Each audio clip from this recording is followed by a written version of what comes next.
ಆ ಲೈಟು ಇದಕ್ಕೇನು ಅಥವಾ ಹೆಂಗೆ ಒಬ್ಬರಿಗೆ ಹೋಗಿ ಅವಕ್ಕೂ ಆಧಾರ್ ಕಾರ್ಡ್ ತೋರ್ಸಕ್ಕಾಗಿಲ್ಲ. ಬಿಟ್ರೆ ಇಡೀ ಊರಲ್ಲಿ ಎಲ್ಲಿ ಹೋದ್ರು ಕೋತಿಗಳೇ. ಚಿನ್ನಾದವ್ರಿಗೆ ರೂಮ್ ಒಂದಿದೆ, ಅವರು ಅಲ್ಲೇ ಅಡಿಗೆ ಮಾಡ್ಕೊಂಡು ಒಂದು ದೇವಸ್ಥಾನ, ಅವರು ರೂಮ್ ಮೇಲೆ ಇನ್ನೊಂದು ತೊಂಡಿ ತರ ಬಾಗಿಲು ತಗದು ಇರೋದೇ ಇಲ್ಲ, ಯಾವಾಗಲೂ ಬಾಗಿಲು ಹಾಕಿ ಇರೋದೇ. ಅದಕ್ಕೊಂದು ತೊಂಡಿ ತರ ಇನ್ನು ಹೊರಗಿಂದ ಕೈ ಹಾಕಿ ಒಳಗೆ ಬಂದ ತಕ್ಷಣ ಬಾಗಿಲು ಹಾಕಿ ಹಾಕೋಬೇಕಿಲ್ಲ ಅಂದ್ರೆ ಕೋತಿಗಳು ಬಂದ್ಬಿಡ್ತಾವೆ ಹೊರಗಡೆ. ಹೀಗಿರುವಂತದಲ್ಲಿ ಸಾಯಂಕಾಲ ನಾವು ನೋಡಿದ್ರೆ ಅಲ್ಲಿ ಸರಿಯೋದು ನಮ್ಮ ಏರಿಯಾ ಬರೋದು ಕಡಿಮೆ, ಅಲ್ಲಿ ರಸ್ತೆ ದೀಪ ಇಲ್ಲ, ಅದನ್ನ ನಾವೆಲ್ಲ ಹಾಕಕ್ಕಾಗಲ್ಲ. ಹೀಗಾಗಿ ಅಲ್ಲಿ ಸಾಯಂಕಾಲ ಜನ ಬರಲ್ಲ.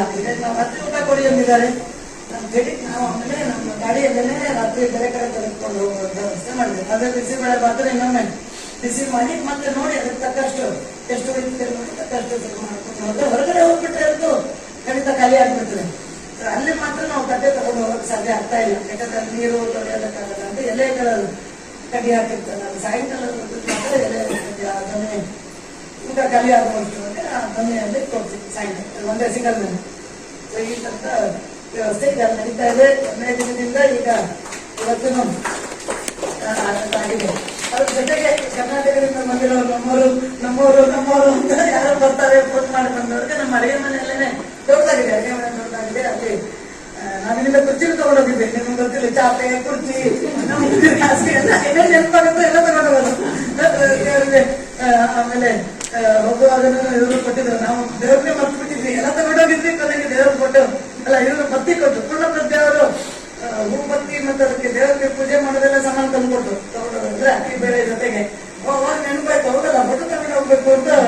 ಅದನ್ನು ಎಲ್ಲವೂ ಇದರಿಂದ ನಾವು ಅನ್ನಪೂರ್ಣೇಶ್ವರಿ ಫೋಟೋ, ದೀಪಗಳು, ಎಣ್ಣೆನು ಅಂದ್ರೆ ನಮ್ಮ ಅಡಿಗೆ ಎಣ್ಣೆ ಇದ್ದೇ ಇರ್ತಾರೆ. ಸೊ ಹೀಗಾಗಿ ಅದ್ರ ವ್ಯವಸ್ಥೆ ಇದೆ. ಕಾಫಿ ಬೇಕಲ್ಲ, ನಮ್ಮ ಹುಡುಗರಿಗೆ ಕಾಫಿ ಬೇಕು, ಕಾಫಿ ಫಿಲ್ಟರು ಎಲ್ಲ ತಗೊಂಡು ಹೋಗಿದ್ದು. ಈಗ ಕರ್ನಾಟಕದಿಂದ ಯಾರು ಬಂದ್ರು ನಮ್ಗೆ 2 ವಿಷಯ ಬೇಕೇ ಬೇಕಲ್ಲ, ಅನ್ನ ಸಾರು ಕಾಫಿ, ಇದು 2 ಬೇಕು. ನೀವು ಬಿಸಿಬೇಳೆ ಮಾತಾದ್ರೂ ಮಾಡಿ, ಮಂಗಲಾದ್ರೂ ಮಾಡಿ, ಅನ್ನ ಸಾರು ಅಂತ ಕೇಳ್ತಾರೆ. ಅದಕ್ಕೆ ಹೊರಗಡೆ ಬಂದವ್ರಿಗೆ, ಹೊರಗಡೆ ಇಲ್ಲಿಷ್ಟು ಮೇನು ನಮ್ಮಲ್ಲೇ ತಿಳಿಸಿ ಬಂದವ್ರಿಗೆ, ನಮ್ಮ ಕನ್ನಡದವರು ಅಂತಲ್ಲ, ಕೆಲವರು ಇದ್ದಾರೆ. ಒಟ್ಟು ಸ್ವಲ್ಪ ಚರ್ಚೆಯಾಗಿ ಫೋನ್ ಮಾಡಿ ಬಂದವ್ರಿಗೆ ಹೊರಗಡೆ ಸ್ಪೆಷಲ್ ದರ್ಶನ ಮಾಡಿದಾಗ ನಾವು ನಮ್ಮ ಅಡಿಗೆ ಮನೆಯಲ್ಲಿ ಸ್ಪೆಷಲ್ ಆಗಿ ಅಲ್ಲಿ ಕಾಫಿ, ಅನ್ನ ಸಾರು ಮತ್ತೆ ಫೋನ್ ಮಾಡಿ ಅನಾಥಸ್ವರ ನಡೆಸೋರು ಮಂಡ್ಯದವರು 20 ದಿನ ಪ್ರತಿದಿನ ಅಲ್ಲಿ ಪಕ್ಕದಲ್ಲಿ ಅನಾಥಸ್ವರ ನಡೆಸೋರು ಅಂತ 45 ದಿನ. ಅವ್ರಿಗೆ ಸಾಕಾಗಿ ಹೋಗ್ಬಿಟ್ಟಿತ್ತು, ಊಟ ಕಾಫಿ ಸಿಕ್ಕಿಲ್ಲ, ಸರಿಯಾಗಿ ಸಾರು ಸಿಕ್ಕಿಲ್ಲ ಅಂತ. ಅವ್ರು ಬಂದು ಒಳಗಡೆ ಕೂತ್ಕೊಂಡು ಊಟ ಮಾಡ್ತಿದ್ರು. ಹೀಗೆ ಒಂದು 50 ಜನಕ್ಕೆ ಒಳಗಡೆ ಅನ್ನ ಸಾರು, ನಮ್ಮ ಸ್ಟಾಫ್ಗೂ ಬೇಕು, ಅವ್ರಿಗೆ ಅನ್ನ ಸಾರು, ಚಟ್ನಿ, ಪಲ್ಯ ಇಂಥದ್ದೆಲ್ಲ ಮಾಡ್ತಾರೆ. ಈಗ ವ್ಯವಸ್ಥೆ ಇದೆ. ಇವತ್ತಿನೂ ಡಾಕ್ಟರ್ ಎಂ ಎಂ ಜೋಶಿ ಅವರ ಕೃಷ್ಣ ಪ್ರಸಾದ್ ಅವರು, ಅವರ ಕುಟುಂಬ 7 ಜನ ಹೋಗಿದ್ರು. ವಾರಣಾಸಿ ಹೋಗಿ ಇಲ್ಲಿ ಬಂದಿದ್ರು. 3 ದಿನದಲ್ಲೇನೆ ಊಟ ದರ್ಶನನೂ ಚೆನ್ನಾಗಾಯ್ತು, ಊಟನೂ ಚೆನ್ನಾಗಾಯ್ತು. ನನಗೆ ಎಲ್ಲರೂ ದರ್ಶನನೂ ಚೆನ್ನಾಗಾಯ್ತು, ಊಟನೂ ಚೆನ್ನಾಗಾಯ್ತು ಅಂತ ಹೇಳ್ತಾ ಇರ್ತಾರೆ. ಆ ವ್ಯವಸ್ಥೆನೂ ಮಾಡ್ಕೊಂಡಿದ್ವಿ. ಯಾಕಂದ್ರೆ ನಮ್ಗೆ ಗೊತ್ತಾಗ್ಬಿಡ್ತು ಅಲ್ಲಿ 2-3 ದಿನದ ಜಾಸ್ತಿ, ಅಲ್ಲಿ ಒಂದೇ ದಿನ 2-3 ದಿನ ಏನು 12 ದಿನಕ್ಕಿಂತ ಹೆಚ್ಚು ನಮ್ಗೆ ಉತ್ತರ ಭಾರತೀಯ ಊಟವನ್ನು ಮಾಡಕ್ಕಾಗಲ್ಲ. ಮತ್ತು ಆ ವ್ಯವಸ್ಥೆ ಶಿಸ್ತು ಇಲ್ಲೇನು ನಮ್ಮ ಕಡೆ ಇರ್ತಲ್ಲ, ಇವತ್ತೆಲ್ಲ ಕಡೆನೂ ನಮ್ಗೆ ಸಹಜವಾಗಿ ಕಾಣಿಸುತ್ತೆ. ಕರ್ನಾಟಕದಲ್ಲಿ ಬೆಂಗಳೂರಿನಲ್ಲಿ ಸಹಜವಾಗಿ ಎಲ್ಲರೂ 8 ಗಂಟೆಗೆ ನಮಗೆ ಕಾಫಿ ಬೇಕು ಅಂತ ಹೋಟೆಲ್ನಲ್ಲಿ ನಾವು 8 ಗಂಟೆಗೆ ಚಹಾ ಬೇಕು ಅಂದ್ರೆ ಬಹಳ ಚೆನ್ನಾಗಿ ಏನ್ ಬೇಕು, ಚಹಾನೋ ಕಾಫಿನೋ ಹಾಲು ಅಂತೆಲ್ಲ ಕೇಳ್ತಾರೆ. ಎಷ್ಟಕ್ಕೆ ಹೇಳ್ತಾರೆ? ನಾವು 7:15 7 ಅಂತಂದ್ರೆ 8 ಕಾಲಕ್ಕೆ 3 ಸಲ ನೆನಪಿದ ಮೇಲೆ 8:15 ಬರ್ತದೆ. ಅವ್ರು ನಾವು ಹೇಳಿದ್ದು ಕಾಫಿ ನಾವು ಶುಗರ್ಲೆಸ್ ಅಂತಂದ್ರೆ ಸಕ್ಕರೆ ಜಾಸ್ತಿ ಆಗಿ ತಂದ್ಕೊಳ್ತಾರೆ. ಅಂದ್ರೆ ಅಷ್ಟು ಕೇಳಿರಲ್ಲ, ಇನ್ಸ್ಟ್ರಕ್ಷನ್ ಕೇಳ್ಕೊಳ್ಳಲ್ಲ. ಸರಿಯಾಗಿ ಅಂದ್ರೆ ಕಸ ಗುಡಿಸೋದ್ರಿಂದ ಹೇಳ್ಕೊಂಡು ಯಾವುದೇ ಕೆಲಸವನ್ನ ವ್ಯವಸ್ಥಿತವಾಗಿ ಮಾಡಬೇಕು ಅನ್ನುವಂಥದ್ದು ಒಂದು ಕಲ್ಚರ್ ಡೆವಲಪ್ ಆಗಿಲ್ಲ. ನೋಡಿರ್ತಾರೆ, ಎಲ್ಲ ಮಾಡಿರ್ತಾರೆ, ಆದ್ರೆ ಸಿಸ್ಟಮ್ಯಾಟಿಕ್ ಆಗಿ ವ್ಯವಸ್ಥಿತವಾಗಿ ಮಾಡುವಂತ ಕಲ್ಚರ್ ಡೆವಲಪ್ ಆಗಿಲ್ಲ ಪ್ರತಿಯೊಬ್ಬರದ್ದು. ಹೀಗಾಗಿ ಪ್ಲೇಯರ್ ಮಾಡಿದ್ರೆ ಅಡಾಕು ಕಾಫಿ ಎಲ್ಲ ಟೀ ಮತ್ತು ಬಿಸ್ಕೆಟ್ ಕೊಡ್ತಾ ಇದ್ರು. ನಾವು ಹೋದ ದಿನದಿಂದನೇ 20ನೇ ತಾರೀಕಿಂದನೇ ನಾವು ಹೋಗೋ ದಾರಿಯಲ್ಲೇ ಮನಸ್ಸು ಎದುರುಗಡೆ ಬೆಳಿಗ್ಗೆಯಿಂದ ರಾತ್ರಿ ತನಕ ಯಾರೇ ಬಂದ್ರು ಸಣ್ಣ ಪೇಪರ್ ಲೋಟದಲ್ಲಿ ಅಕ್ಕಿ ಮತ್ತು ಪಾರ್ಲೇಜಿದ ಸಣ್ಣ ಪ್ಯಾಕೆಟ್ ಇರ್ತಾರೆ. ಮೊದಲಿನ 2 ದಿನ ಅದೇ ನಾವು ನೋಡಿದಾಗ ಅಲ್ಲಿ ಯಾರೂ ಡಸ್ಟ್ಬಿನ್ ಇಟ್ಟಿಲ್ಲ, ಇವರು ಕುಡಿಯೋದು ಅಲ್ಲೇ ಬಿಸಾಕೋದು, ಅಲ್ಲಿ ಅದರಲ್ಲಿಂದ ಮಧ್ಯೆ ನಿಲ್ಲೋದು, ಕ್ಯೂನು ಇಲ್ಲ, ಯಾರು ಕ್ಯೂ ಮಾಡಲ್ಲ. ಕ್ಯೂ ಮಾಡೋ ಅಂತ ಕಲ್ಚರೇ ಇಲ್ಲ. ಮುಗ್ಗೋದು, ಟೀ ಕುಡಿಯೋದು ಎಲ್ಲ ಚೆನ್ನಾಗಿರೋದೇ. ಮತ್ತೆ ಬಿಸ್ಕೆಟ್ ಟೀ ಬೇಕಾಗುತ್ತೆ, ನಮಗೂ ಕುಡಿಬೇಕು ಅಂತಾನೆ ಅನಿಸ್ತಿರ್ತೀವಿ. ಆದ್ರೆ ಅಲ್ಲೇ ಸ್ವಲ್ಪ ಕ್ಯೂ ಮಾಡಿದ್ರೆ ಅಷ್ಟೇ, ಇನ್ನೂ ಬೇಗನೆ ಆಗುತ್ತೆ ಆಕ್ಚುಲಿ. ಆದ್ರೆ ಅದು ಕಲ್ಚರ್ ಇಲ್ಲ. ಕೊನೆಗೆ ನಾವು ಹೇಳಿದ್ವಿ, ಮತ್ತೆ ಯಾರೋ ಹೇಳಿದ್ವಿ, ಯಾರೋ ಡಸ್ಟ್ಬಿನ್ ತಂದು ಕೊಟ್ಟರಂತೆ. ಆಮೇಲೆ ಡಸ್ಟ್ಬಿನ್ ಬಂದಿತ್ತು, ಅದ್ರ ಜನ ಅದು ಹಾಕ್ತಿರ್ಲಿಲ್ಲ, ಅದೇ ಬಿಸಾಕ್ತಾನೆ ಇರ್ತಾರೆ. ಅದೇ ಆದ್ರೆ ಊಟದ ವ್ಯವಸ್ಥೆ ಒಟ್ಟು ನಮ್ಮ ತರದ 45 ಇಲ್ಲ. ಅದ್ ನೋಡಿದ್ರೆ ನಾವು ಅವ್ರನ್ನೆಲ್ಲ ಸಂಖ್ಯೆ ಕೇಳಿದ್ರೆ ದೊಡ್ಡ ದೊಡ್ಡ ಸಂಖ್ಯೆ ಇದೆ ಅಂತ. ನಮ್ಗೆ ಎದುರು ಹೋಗೋದಂತ ನನಗೆ ಅವಕಾಶ ಆಗಿಲ್ಲ, ನಮ್ಮ ಹುಡುಗರೆಲ್ಲ ಹೋಗಿದ್ರು. ಏನೋ ಹಂಗೆ ಅಷ್ಟೇನು ವ್ಯವಸ್ಥಿತ ಅಂತಿಲ್ಲ, ನಮ್ಮ ತರ ವ್ಯವಸ್ಥಿತವಾಗಿ ಕರೆಕ್ಟ್ ಆಗಿಲ್ಲ. ನಾವು ನಮ್ಮಲ್ಲಿ 10 ಗಂಟೆಗೆ ಅಂದ್ರೆ 10 ಗಂಟೆಗೆ ಕಡೆಯಾದ ತರ 5 ನಿಮಿಷ ಮೊದಲು ನಿಂತಿರ್ತಾರೆ, 10ಕ್ಕೆ ಶುರು ಮಾಡ್ತೀವಿ. ಇಲ್ಲಿ ಹೇಗೆ ನಾವು 2 ಅಂದ್ರೆ 2 ಗಂಟೆಗೆ ಶ್ಲೋಕ ಹೇಳಿ ಶುರು ಮಾಡ್ತೀವಿ. ಆತರ ಇಲ್ಲ, ಬಟ್ ಹೋಜಾಗ ಯಾರು ಬಗ್ಗೆ ಹೋಜಾಗ ಅಂತೆಲ್ಲ ಕೊಡ್ಸಿರ್ತಾರೆ. ಅಂದ್ರೆ ಆ ತರದ ಒಂದು ಸ್ವಭಾವನೆ ಚೆನ್ನಾಗಿ ಮಾತಾಡ್ತಾರೆ ಅವ್ರಿಗೆ. ಮತ್ತಂತಾರೆ ನಮ್ಮ ಬಗ್ಗೆ ಎಲ್ಲ ತುಂಬಾ ಸಿಸ್ಟಮ್ಯಾಟಿಕ್, ನಿಮಗೆ ಮಾಡಕ್ಕೆ ಬರಲ್ಲ ಅಂತ ಹೇಳ್ತಾರೆ. ಕಲಿಬಹುದು, ಅವ್ರಿಗೆ ಎಕ್ಸ್ಪೋಜರ್ ಸಿಕ್ಕಾಗ ನೋಡಿ ನೋಡಿ ಕಲಿತಾರೆ. ಸಂಗತಿಗಳು ನಾವು ಹೇಗೆ ದೇಶದ ಪ್ರಭಾವನೂ ನಮ್ಮ ಮೇಲೆ ಆಗಿದೆ, ಮತ್ತು ಸ್ವಭಾವತಃ ನಾವಿಲ್ಲಿ ವ್ಯವಸ್ಥಿತವಾಗಿ ಮಾಡ್ಕೊಂಡು ಹೋಗ್ಬೋದು. ಇದಿಷ್ಟು ಇನ್ನೂ ನಡೀತಾ ಇದೆ. ನಿನ್ನೆ ತನಕ ನಮ್ಮ ಮಟೀರಿಯಲ್ ಇತ್ತು, 10 ದಿನ ತಗೊಂಡು ಹೋಗಿದ್ವಿ ನಾವು. ಆಮೇಲೆ ಕೆಲಸ ಅಂತಂದ್ರೆ ನನಗೆ ಅಲ್ಲಿಂದ ನಮ್ಗೆ ಫೋನ್ ಬಂತು, ಅವರು ಮಾನಿಟರ್ ಮಾಡ್ತಾ ಇದ್ರು ಅನ್ಸುತ್ತೆ. ನಾವು ನಮ್ಮ ಪಾಡಿಗೆ ನಾವು ಇಲ್ಲಿ ಸಮ್ಮರು ಬಿಸಿಬೇಳೆ ಬಾತ್ ಮಾಡಿ ಕೊಡ್ತಾ ಇದ್ವಿ ಸುಮ್ಮನೆ. ನಾವೇನು ಹೆಚ್ಚು ಒಂದೆರಡು ಸಲ ಅವ್ರಿಗೆ ವಾಟ್ಸಪ್ ಅಲ್ಲಿ ಕಳ್ಸ್ಕೊಟ್ಟಿದ್ವಿ ಈ ತರ ನಡೀತಾ ಇದೆ ಅಂತ. ಅವರು ಗಮನಿಸಿದ್ರು ಅಂತ ಅನ್ಸುತ್ತೆ. ನಿನ್ನೆ ಅವರೇ ಹೇಳಿ ಕಳಿಸಿ, ನೀವ್ಯಾಕೆ ಅಲ್ಲಿಂದ ತರ್ತಾ ಇದ್ರ, ಇಲ್ಲಿ ಭಂಡಾರದಿಂದ ತೆಗೆದುಕೊಂಡು ಹೋಗಿ ಅಂತ. ನಮಗೂ ಸಂತೋಷ, ಯಾಕಂದ್ರೆ ನಾವೇ ಮಾಡ್ತೀವಿ ಅಂತ ಅನ್ಕೊಂಡು ಇಲ್ಲಿಂದ ತಗೊಂಡು ಹೋಗೋದು ಅನ್ಕೊಂಡಿದ್ವಲ್ಲ ಅಂತ. ನಾವಿಲ್ಲಿ ರಗರ ಮಟ್ಟಿಗೆ ನಾನು 100 kg ಅಕ್ಕಿ, ಒಂದು 50 kg ಬೇಳೆ ತಗೊಳಪ್ಪ ಮೊದಲು, ಮತ್ತೆ ಲಿಸ್ಟ್ ಮಾಡ್ಕೊಂಡು ಹೋಗೋಣ ಅಂತ. ಅವ್ರು ನನಗೆ ಫೋನ್ ಮಾಡಿದ್ರು, ಮತ್ತೆ ಕೆಜಿ ಮಾತಾಡ್ಬೇಡಿ, ಗಂಟೆಲ್ಲ ತಗೊಂಡು ಹೋಗೋದಾದ್ರೆ ಕೊಡೋಕ್ ನಾವು ಅಂತಂದ್ರು. ತನಗೆ ಒಂದ್ ಸ್ವಲ್ಪ ಜಾಸ್ತಿ ತಗೊಂಡು ಬಂದಿದ್ದೀವಿ, ನಿಮ್ಗೆ ಏನ್ ಬೇಕು ಅವ್ರ ಭಂಡಾರದಲ್ಲಿದ್ರೆ ತಗೊಂಡು ಹೋಗಿ ಅಂತ ಹೇಳಿದ್ದಾರೆ. ಹೀಗಾಗಿ ನಮ್ಗೆ ಅದೊಂದು ದೊಡ್ಡ ಭಾರ. ಒಂದು ಹಣಕಾಸಿನ ಭಾರ, ಎರಡನೇದು ಇಲ್ಲಿಂದ ಕಳಿಸ್ಕೊಡೋದು ಒಂದು ತಲೆನೋವು. ಅಲ್ಲಿ ಎಲ್ಲ ಸಿಗುತ್ತೋ ಅಲ್ಲಿ ಪರ್ಚೇಸ್ ಮಾಡೋದು. ಆ ಊರಲ್ಲಿ ಈಗೇನು ಬಂದಿರುವಂತವ್ರಿಗೇನೇನೆ ಅವ್ರಿಗೆ ಸ್ಥಳ ಇಲ್ಲ. ಇಷ್ಟು ಲಕ್ಷಾಂತರ ಜನ ಬಂದಾಗ ಇನ್ನೆಲ್ಲ ಅಂಗಡಿಗಳಲ್ಲಿ ಎಲ್ಲ ಸಿಗೋಂಗ ಅನ್ನೋದು ಇವೆಲ್ಲನೂ ದೊಡ್ಡ ಕ್ವಶನ್ ಮಾರ್ಕ್. ಅಲ್ಲಿಂದ ನಾವು ಹೋಗ್ಬೇಕು. ಆದ್ರೆ ಈಗ ಆ ಸಮಸ್ಯೆ ನಮ್ಗೆ ಸಾಲ್ವ್ ಆಗಿದೆ. ಏನು ಒಂದೇ ತಿಂಗಳು ಇರ್ತೀರಾ ಅಂತ ಕೇಳಕ್ ಶುರು ಮಾಡಿದ್ದಾರೆ. ಈಗ ಮುಂದೆ ಏನ್ ಮಾಡೋದು ಅನ್ನೋದು ಈಗ ನಮ್ಮ ಇಚ್ಛೆನೆ. ನಾವೇನ್ ಮಾಡೋದು, ನಾವು ಯಾರು ಅಲ್ಲ. ಆದ್ರೆ ಈಗ 22 ಇರೋದು ಮಾರ್ಚ್ 1ರವರೆಗೆ ನಾವು ಅದನ್ನ ಮುಂದೆ ಹೋಗ್ಕೊಂಡು ಹೋಗ್ತಾ ಇದ್ದೀವಿ. ಮಾರ್ಚ್ 1ಕ್ಕೆ ಬೇಗಾವರ ಸ್ವಾಮೀಜಿಯವರು ಅಲ್ಲೊಂದು ಯಾವ ಮಂಡಲ ಅದು ಅನುಷ್ಠಾನ ಮಾಡ್ತಾ ಇದ್ದಾರೆ. ಯಾವ ಮಂಡಲ ಹೇಳಿದ್ರೆ ಅದೇ ಯಾವುದೇನೋ ಮಂಡಲ ಅಲ್ಲ, ಅದಕ್ಕೆ ಎಂತದೋ ಮಂಡಲ, ಅದೇ ಮಂಡಲ ಪೂಜೆ ಅದು ಹಿಂದೆ ಬಂದಿದೆ. ಮಂಡಲ ಪೂಜೆ ಇದೆ, ಅದು 1ನೇ ತಾರೀಕು 29 ಮುಗಿದು 1ನೇ ತಾರೀಕು ಸಮಾರೋಪ ಇದೆ. ಮತ್ತು ಅವಾಗ ಅವರ ಷಷ್ಠಿ ಕಾರ್ಯಕ್ರಮನೂ ಇದೆ ಗುರುಗಳು. ಹೀಗಾಗಿ ಅಲ್ಲಿ ತನಕ ನನಗೂ ಅದಕ್ಕೆ ಆಹ್ವಾನ ಬಂದಿದೆ. ಅಲ್ಲಿ ತನಕ ಮಾಡೋದು. ಮುಂದೆ ನೋಡೋಣ ಶ್ರೀರಾಮುಲು ಚಾರ್ಯ ಸ್ವಾಮೀಜಿಯವರು ನಾವು ಎಲ್ಲಿದ್ದೀವೋ, ವಿಜಯರಾಮ್ ಮಕ್ಕಮಾಲ್ ಸ್ವಾಮೀಜಿಯವರು ನಮ್ಗೆ ಅವಕಾಶ ಕೊಡಬೇಕು. ಪ್ಲಸ್ ಅವರು ಏನ್ ಹೇಳ್ತಾರೆ ಅಂತ ಅವಶ್ಯಕತೆನೂ ಏನಿದೆ ನೋಡಿ. ಮುಂದೆ ಭಗವಂತ ಹೇಗೆ ನಮ್ಗೆ ಅವಕಾಶ ಮಾಡ್ಬೋದು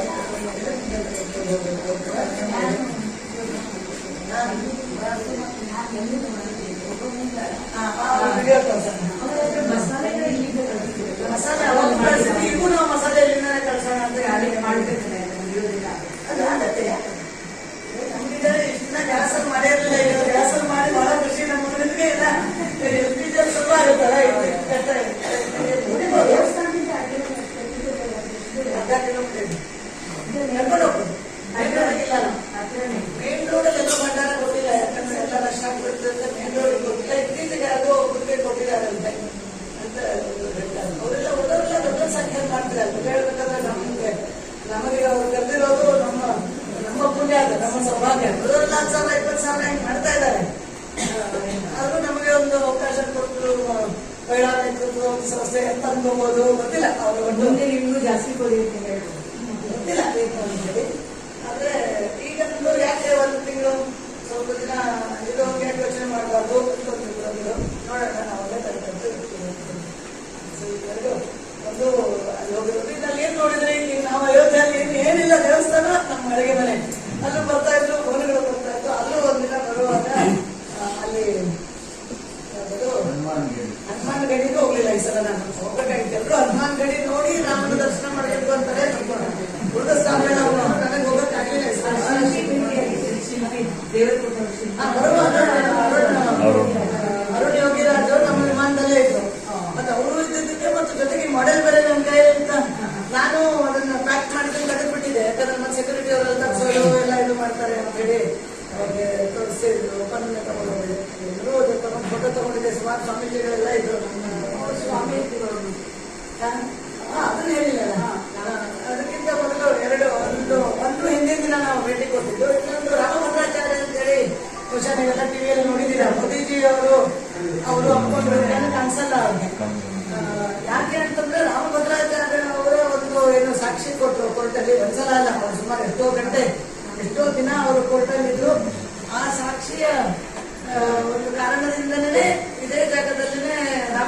ಜ್ಞಾನ ಅನ್ನೋದು ಅವ್ರ ಕಣ್ಣಿಂದ ಇರೋರು ಅವ್ರ ಬಾಯಲ್ಲೇನೆ ಸಂಸ್ಕೃತ ಶ್ಲೋಕಗಳು ಅರ್ಥ ಸಹಿತ ಹೇಳಿದ್ದಾರೆ. ಅದರ ಆಧಾರವನ್ನು ನೋಡಿ ಗೂಗಲ್ ಮ್ಯಾಪ್ ಅಲ್ಲಿ ಹೆಂಗೆ ನಾವು ಅದಕ್ಕೆ ಹೇಳಿದ್ರೆ ಗೂಗಲ್ ಮ್ಯಾಪ್ ಅಂತ, ಅದಕ್ಕೆ ನಾನು ಮೊದಲಿಂದ ಗೂಗಲ್ ಮ್ಯಾಪ್ ಅಂತ ಹೇಳ್ತಾ ಇದ್ದೆ. ಅವ್ರು ಹೇಳಿರೋ ಆಧಾರದ ಮೇಲೆ ಗೂಗಲ್ ಮ್ಯಾಪ್ ತರ ಆಕ್ಚುಲಿ ಟ್ರೇಸ್ ಮಾಡಿದ್ರಂತೆ. ಕೋರ್ಟ್ ಅವರು ಜನನ ಕಳಿಸ್ಬಿಟ್ಟು ಮಾಡಿದ್ರೆ ಈ ಜನ್ಮಸ್ಥಾನಕ್ಕೆ ಹೋಗಲಿಕ್ಕೆ ಎಷ್ಟೋ ಹೇಳಿದ್ರು 450 ಸಾಕ್ಷಿ ಕೊಟ್ಟಿದ್ದೀನಿ ಅಂತ ಅವ್ರು ಯೂಟ್ಯೂಬ್ ಅಲ್ಲಿ ನೋಡಿ ಅವ್ರು ಹೇಳಿಕೊಟ್ಟಿದ್ದಾರೆ. 500 ಏನೋ ಕೊಟ್ಟಿದ್ರೆ ಅದ್ರಲ್ಲಿ ಒಂದು 3-4 ಬಿಟ್ಟು ಉಳಿದವೆಲ್ಲವೂ ಚೆಕ್ ಮಾಡಿದಾರಂತೆ. ಅವೆಲ್ಲವೂ ಕರೆಕ್ಟ್ ಇದೆ ಅಂತ ಪ್ರೂವ್ ಆಗಿದೆ. ರಾಮಭದ್ರಾಚಾರ್ಯ ಜಗದ್ಗುರುಗಳು ಅವರು ಮಧ್ಯಪ್ರದೇಶದ ಚಿತ್ರಕೂಟದಲ್ಲಿ ಅವ್ರ ಮಠ ಇದೆ. ಅವರು ಜೋನ್ಪುರ್ನವರು, ನಮ್ಮ ಅಳಿಯ ದಿವೇಶ್ ಪ್ರತಾಪ್ನು ಜೋನ್ಪುರ್ನವ್ರೆ. ಸೊ ಹೀಗಾಗಿ ಜೋನ್ಪುರ್ನ ಅವರು ಮತ್ತು ದಿವೇಶ್ ಅವ್ರಿಗೂ ಪರಿಚಯ.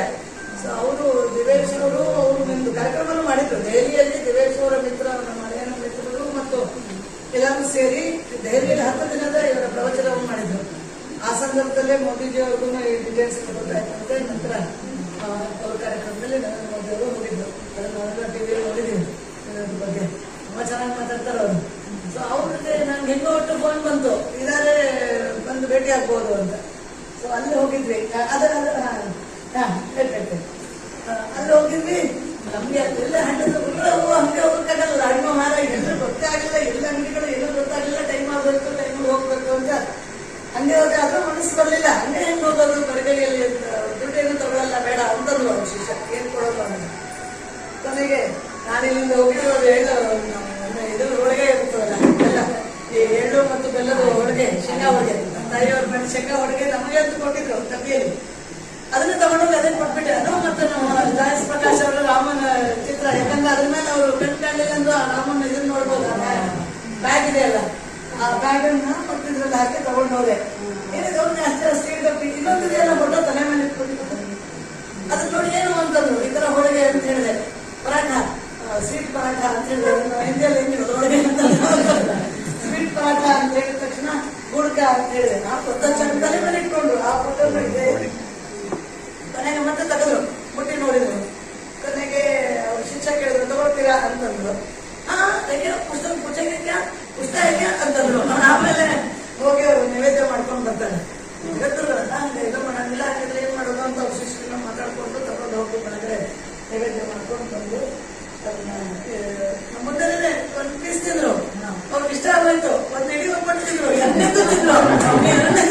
ಆಮೇಲೆ ಕೊನೆಗೆ ಅವ್ರ ಶಿಕ್ಷಕ ಪೀಸ್ಕೊಂಡ್ಬಿಟ್ಟ. ಆಮೇಲೆ ಅವ್ರಿಗೆ ಹೇಳಿದೆ, ಈ ತರ ಊಟ ಕೊಡ್ತಾ ಇದೀವಿ, ನಾಳೆಯಿಂದ ನಮ್ದು ಶುರು ಆಗ್ತಾ ಇದೀವಿ, ನಾಳೆ ಬಿಡೋದು ಕಳಿಸ್ತೀರಾ ಅಂತಂದ್ರು. ಆಯ್ತು ಕಳಿಸ್ತೀವಿ ಅಂದ್ರೆ ನಮ್ಗೆ ನೆನ್ಪಿಟ್ಕೊಳ್ಳಿ ಎಲ್ಲ ಕೇಳ್ತೀವಿ ಅಂತ ಹೇಳಿದ್ರು. ಹೌದು, ಚಾಯೇ. ಆಮೇಲೆ ಅವ್ರ ಶಿಷ್ಯ ಅಂತ ಚಾಯ್ ಯಾಕೆ, ಕಲ್ಬಿ ಚಾಯ್ ಯಾಕೆ ಅಂತ ಅವ್ರ ಶಿಷ್ಯ ಕೇಳಿದ್ರು. ಚಾಯ್ ಬಾಕ್ಸ್ ಚಾಯ್, ಕಲ್ಬಿ ಚಾಯ್ ಅಂತಂದ್ರು. ಮಕ್ಕಳು ಆಟ ಮಾಡ್ತಾರಲ್ಲ ಹಂಗೆ ಕಲ್ಬಿ ಚಾಯ್ ಮತ್ತೆ ರೋಜ್ ಮೆಲಿನ, ನನಗೆ ಹೇಳಿದ್ರೆ ರೋಜ್ ಮೆಲಿನ ಅಂತಂದ್ರು. ಈಗ ಹೇಳಿದ್ರೆ ನಮ್ಗೆಲ್ಲ ಡಬ್ಬಿ ಮಾರ್ತಾ ಇದ್ರೆ ಡಬ್ಬಿ ತಗೊಂಡ್ವಿ. ಯಾಕಂದ್ರೆ ಡಬ್ಬಿ ಹೋಗ್ಬಿಟ್ಟಿತ್ತು, ಡಬ್ಬಿ ಇರ್ಲಿಲ್ಲ, ಎಲ್ಲರೂ ಕೊಡೋದು ಕೊನೆಗೆ ಡಬ್ಬಿ ತಗೊಂಡ್ವಿ. ಮಾರನೇ ದಿನ ಆ ದಿನ ಆಗ್ಲೇ ಇಲ್ಲ, ಪನ್ನೀರ್ ಕೊಡಕ್ಕಾಗ್ಲಿಲ್ಲ. 23ಕ್ಕೆ ಕೊಡಕ್ಕೆ ಎಲ್ಲ ಹಾಕಿ ಕಳಿಸಿದ್ರೆ ಅವ್ರು ಹೊರಟ್ಬಿಟ್ಟಿದ್ರು. ತಲುಪಿಲ್ಲ, ನಾವು ಅಲ್ಲಿ ಮಾಡಿರೋ ತಲುಪಿಲ್ಲ. ಆದ್ರೆ ಚಿತ್ರಕೂಟಕ್ಕೆ ಹೋಗೋಣ ಅಂತ ಮಾಡಿದೀವಿ. ಆದ್ರೆ ಪ್ರೀತಿಯಿಂದನೂ ಮಾತಾಡಿದ್ರು. ಅನಂತಕುಮಾರ್ ಅವ್ರ ಬಗ್ಗೆನೂ ನನಗೆ ಸ್ನೇಹಿತರಿದ್ರು. ನೀವು ನಮ್ಮ ಬೀಗರು, ನಾನು ಜಲ್ಪುರ, ನೀವು ಜಲ್ಪುರ, ನಾವೆಲ್ಲರೂ ಬೀಗರು ಅಂತೆಲ್ಲ ಹೇಳಿ ಚೆನ್ನಾಗಿ ಮಾತಾಡಿದ್ರು. ಇದು ಈ ಸ್ವಾಮೀಜಿಯವ್ರ ಭೇಟಿ ಆಗಿದ್ದು. ಆ ಸ್ವಾಮೀಜಿಯವ್ರಿಗೂ ಬಹಳ ವಿಶೇಷವಾಗಿ ಇದೆ. ನಾವು ಎಲ್ಲಿದ್ದೀವಲ್ಲ ಅವ್ರಿಗೂ ವಿಶೇಷ ಶಕ್ತಿ ಇದೆ.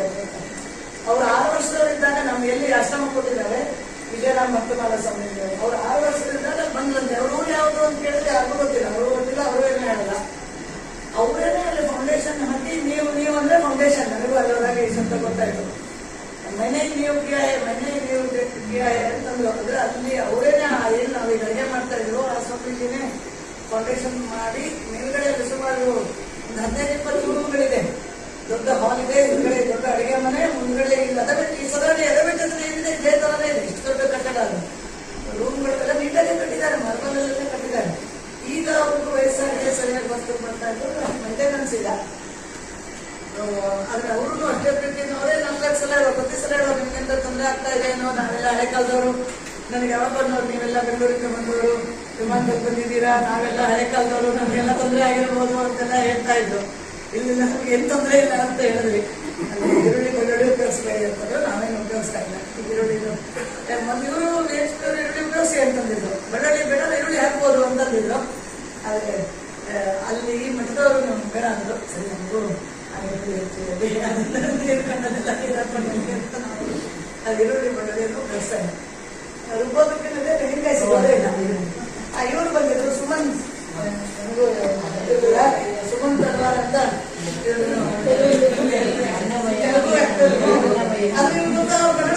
ಅವ್ರು ಬಂದ್ರು. ಸ್ವಲ್ಪ ಅವ್ರಿಗೆ ಇಷ್ಟ ಆಗಿಲ್ಲ, ಎಲ್ಲ ಜನ ಎಲ್ಲ ತರದ ಜನನು ಬರ್ತಾರೆ ಊಟ ಮಾಡೋ ಕಡೆ. ಇಲ್ಲಿ ಬರ್ತಾರೆ, ಎಲ್ಲ ತರದ ಜನ ಬರ್ತಾರೆ. ಇವರೆಲ್ಲ ಸ್ವಲ್ಪ ಸೆಲೆಬ್ರಿಟಿಗಳಲ್ಲ, ಅವ್ರಿಗೆ ಇಷ್ಟನೇ ಆಗಲಿಲ್ಲ. ಬಂದ ಇದ್ರು, ನಾವು ಸುಮ್ಮನಿದ್ವಿ, ನಾವೇನ್ ಮಾಡಕ್ಕಾಗುತ್ತೆ. ಸೊ ಅವ್ರು ಬಂದ್ರು, ಹೊರಗಡೆ ಇಟ್ಟಿದ್ರು, ಒಳಗಡೆ ಕರ್ಕೊಂಡು ಹೋಗೆಲ್ಲ ಕೊಟ್ವಿ. ಆಮೇಲೆ ನೋಡಿದ್ರೆ ಅದ್ರ ಮುಂಚೆ ನಾವು ಕನ್ನಡದಲ್ಲಿ ಮಾತಾಡೋಕೆ ಶುರು ಮಾಡಿದ್ರು. ಅವ್ರು ಮಂಗಳೂರಿನವ್ರಂತೆ. ಆಮೇಲೆ ಫುಲ್ ಸ್ಮೈಲ್ ಕೊಟ್ಟರು, ಮತ್ತೆ ಚೇಂಜ್ ಆಗ್ಬಿಟ್ರು. ನೀವು ಬೆಂಗಳೂರಿನ ಅದುವೇ ಜಗನ ಅಂತ ಆಮೇಲೆ ಗೊತ್ತಾಯ್ತು ಅವ್ರಿಗೆ. ಆಮೇಲೆ ಬಂದು ತಾನೇ ಹೊರಗೆ ಹೋಗುವಾಗ ನಾನು ಬಳಸ್ತೀನಿ ಅಂತೇಳಿ ಮತ್ತೆ ಯಾರು ಬಂದಿದ್ದು ಹೇಳಿ, ಬೇರೆ ಕೊಟ್ಟಬಿಡಿ.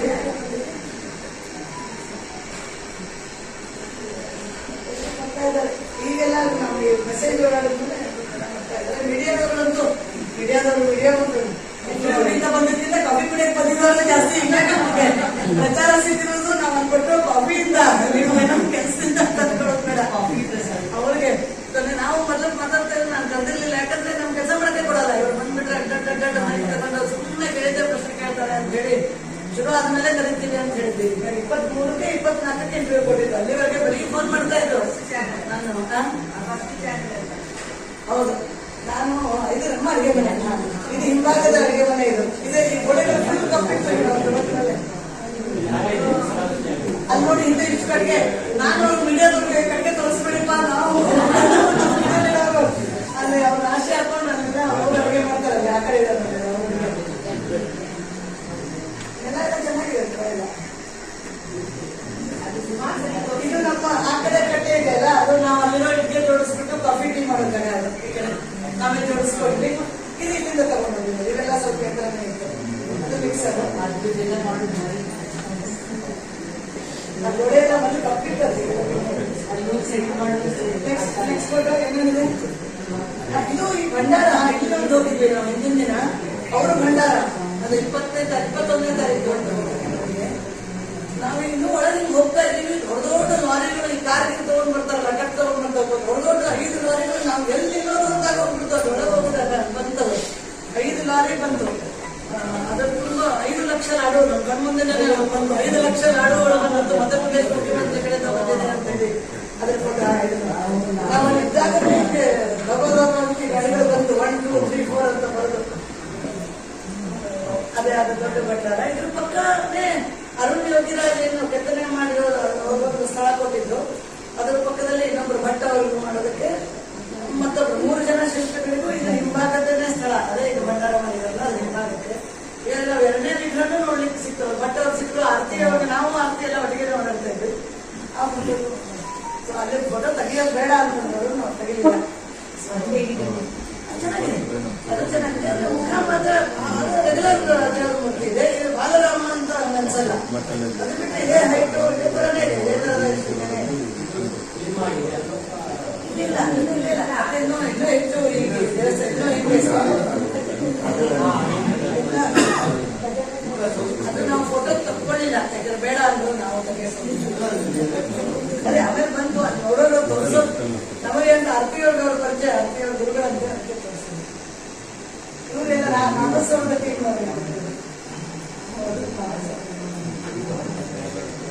ಇದೇ ನಮ್ಮ ಕಲೆ ಊಟ ಕೊಡುವಂತ ಅದು ಅಲ್ಲಿ ಹಿಂದೆ ಅದು ಕಾಣ್ತಾ ಇದೆ ನಮ್ಮ ಅದು ಹಾಲ್. ಅಲ್ಲಿ ಅವರ ದೇವರು ಸಣ್ಣ ದೇವಸ್ಥಾನ ಕೂಡ ಇದೆ, ಒಂದು ಹಾಲ್ ಇದೆ. ಅದು ಭಜನೆ ಎಲ್ಲ ಮಾಡೋದಕ್ಕೆ ಅಂತ ಮಾಡಿದ್ದಾರೆ.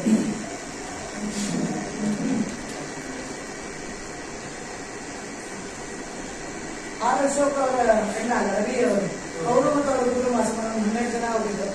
ಆ ಫೋಟೋ ಬಂದಿದೆ, ಅದು ಬಂದಿದೆ. ಇದೆಲ್ಲ ಹೋಗಿ ಕರ್ನಾಟಕದವರು ಬರ್ತಾ ಇದೆ.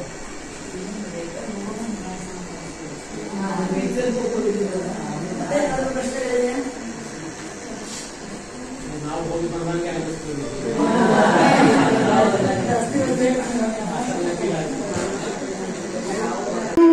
मेरा ये चैनल सब्सक्राइब करें और मेरे हर अपडेट आपको मिले, इसके लिए बेल आइकन जरूर दबाइएगा। जय भारत जननी तनु जाते, जय हे कर्नाटका माते, इल्लादुरु इरू, ऐतादरु